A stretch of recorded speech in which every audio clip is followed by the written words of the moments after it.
Warning. Tomb of Annihilation spoilers ahead.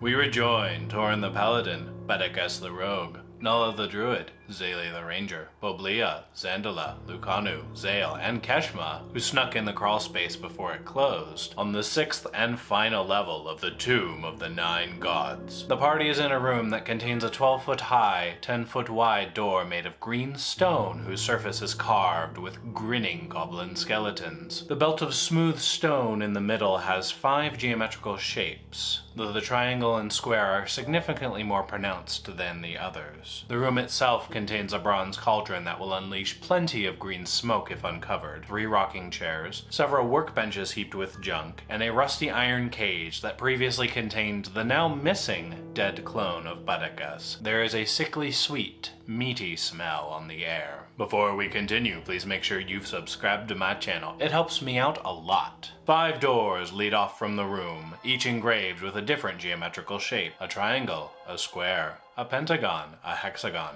and an octagon. Torin, Lucanu, and Zale walk the room slowly, inspecting it for anything that might be useful. Remember, these 3 have not had an opportunity to explore the room as they ensured the rest of the party got safe passage through the rotating gear puzzle on the 5th floor. While these 3 are getting familiarized with their surroundings, Zayli and Nalla walk over to the door that has an octagon over it. Pushing the door open, the room contains a leather-backed tome that rests open on a lectern which is bolted to the floor. Upon investigation, there appears to be a seam in the floor that will open into a pit. Skeletons on the wall depicted as falling and screaming really reinforce that notion. Zayli cautiously walks over to the lectern and tries to read the book open on it, but discovers the book is written in the Infernal tongue. Who here speaks Infernal? Not me. I don't think Torin does either. Bedikas might. Bedikas, come read this book. I am Bedikas. Please insert chicken. What about the pit? Bedikas, let's tie a rope to you and we'll hold on to it while you mess with the book. Bedikas is concerned, but Bedikas wants to know what is written in the book in Bedikas's mother tongue.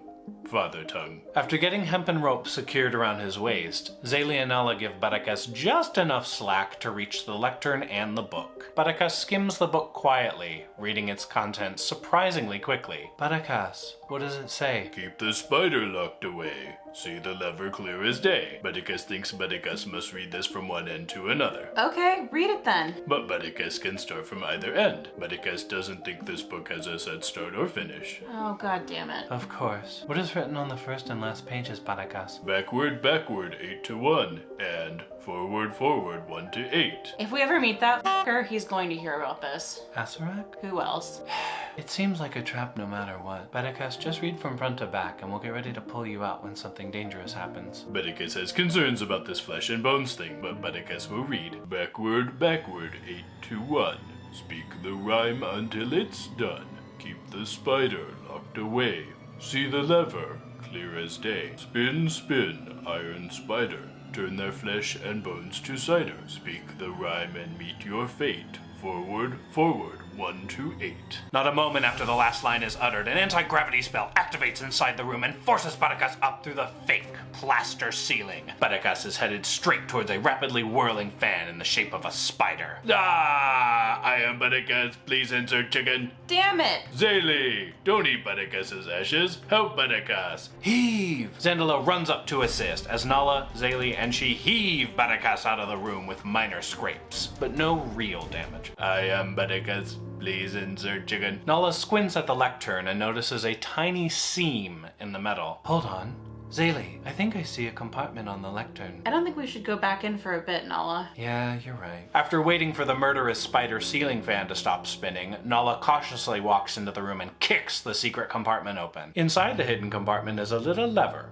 As the trap is clearly disarmed for the time being, Nalla throws the lever, causing a grinding noise to echo from the green gate. 3 down, only the pentagon and hexagon rooms left. Zayli walks carefully into the room with the hexagon door, followed by Nalla. The pair take a look around while Bedikas stands at the door. Bedikas is curious about the room, but not curious enough to put himself in harm's way. A large mirror is mounted above a stone shelf protruding from the opposite wall. 5 unlit candles stand on the shelf, each made of wax. Scrawled on the wall above the mirror in dried bloods are the words, Piggy, Piggy, Piggy. They totally stole that from the real-life play called American Horror Story. Plagiarism. Butticus disapproves. How lame. At least they could have come up with something original, especially with the vast resources at their disposal. Zaylee sighs and inspects the stone shelf. Something seems off about the shelf. It is further from the wall than it should be. Zaylee takes a peek behind the shelf to allay her suspicions and is rewarded with a discovery. There is a hidden 6th candle in a cubby. 6 candles in the hexagon room.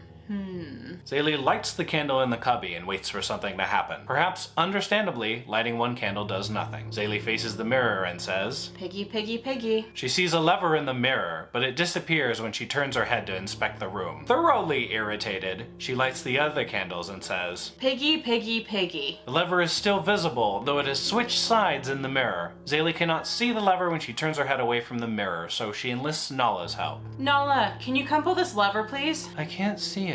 God damn it. Zaylee's patience is dangerously thin. She borrows Nala's hempen rope, ties a loop, and throws it behind her, using the mirror as a guide. Surprisingly, she connects the loop on the lever, and Zaylee gives the rope a huge pull. A deafening grinding noise comes from the main gate room. The hexagon slot in the large, green, goblin skeleton decorated gate is now open. Just the pentagon room is left. After Zaylee and Nala leave the hexagon room, Nala decides to poke around the Stone Sisters' quarters while Zaylee and Butticus head towards the pentagon embedded door. They are greeted by the delicious aroma of spiced meat. At the end of a long corridor, the open room is decorated with tapestries on the walls and a feast spread out on several tables. Roasted meat, hearty stew, iced cakes, and frothy beer. A gaunt human male in a dusty garb quietly arranges items on the table, gesturing for the party to come in and take a taste of the food. Butticus will sample this food. Bah! They lied to Butticus. No chicken means no feast. Are you sure eating this food is a great idea, Butticus? Butticus is always hungry for roast chicken. Butticus decides to sample the roasted meat and nothing else. Despite the food being obviously sketchy, nothing visibly affects Butticus as he eats several plates of the meat. Butticus likes the taste of this roast chicken, but Butticus would like something other than beer to drink.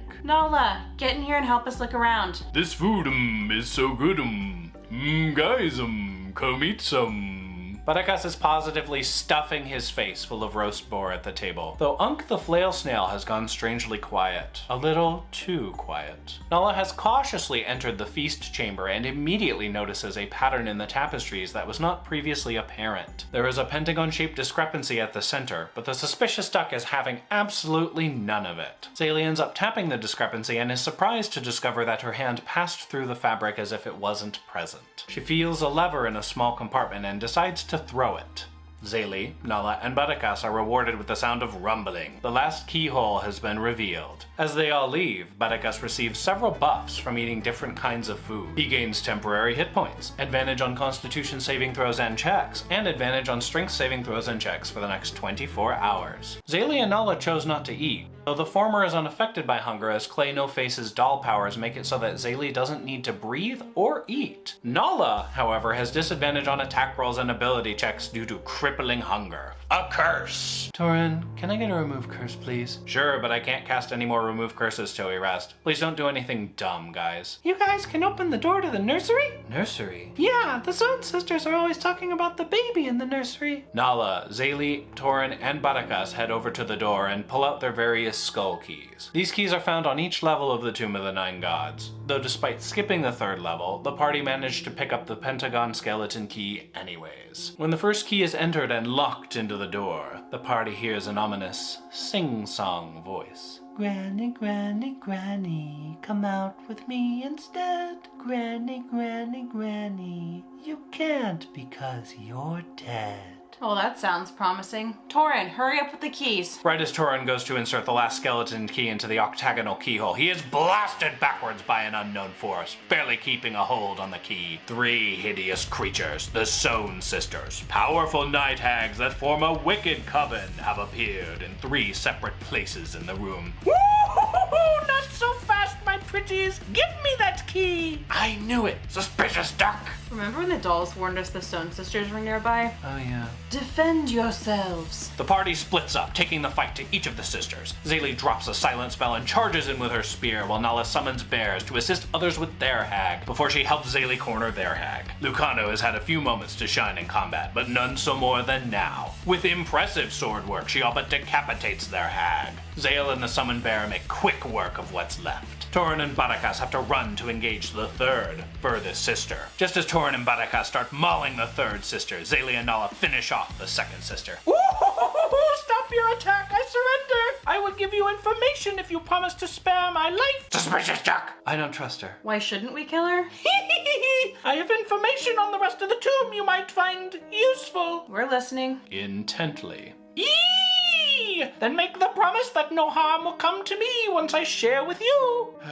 We're gonna regret this big time. Shh. We promise to not hurt you so long as you get out of here and never bother us again. Right, guys? The rest of the party half-heartedly agrees. Their rule of thumb is the only good hag is a dead one. Well then, pretties, hidden on this level of the tomb is a library of lost lore, guarded by an Arcanoloth whose true name is Yigaraxig. There is only one way to leave the tomb, the Ebon Pool. Charred bones point the way. The red trail leads to death.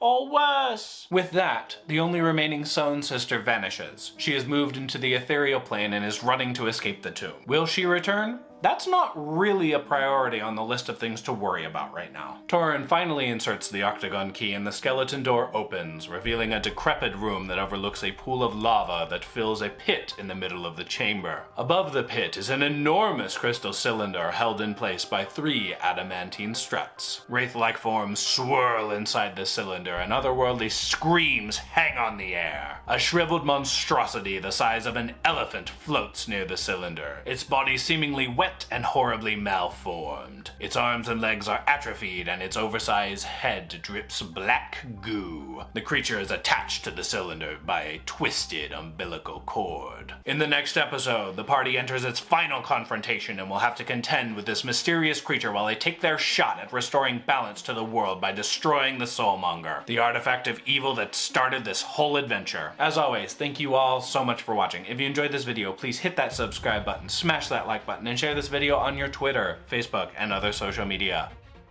I'll see you all next time.